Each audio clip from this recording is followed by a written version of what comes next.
Hello everyone, I'm John from Amore CNC. Today, I'm excited to share with you how to achieve perfect curve grooving. Have you ever faced challenges while attempting curve grooving? Ever wondered why these issues arise and how to effectively solve them? Let's dive into the solution. First, on the control panel, navigate to Config, then select V-Cut. Next, click on Other and ensure it's set to cut one side. Now, change SP operation code of the processing graphics to SP5. Following this, select all the curves, click Edit, and then copy here to duplicate the curve. Click to select all curves.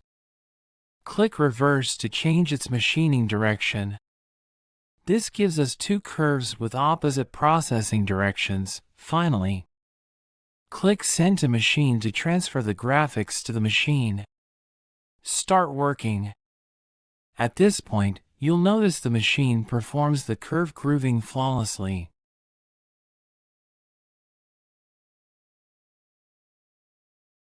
Did you find today's tutorial helpful? For more tips and tutorials, stay tuned to Amore CNC. Until next time, happy cutting!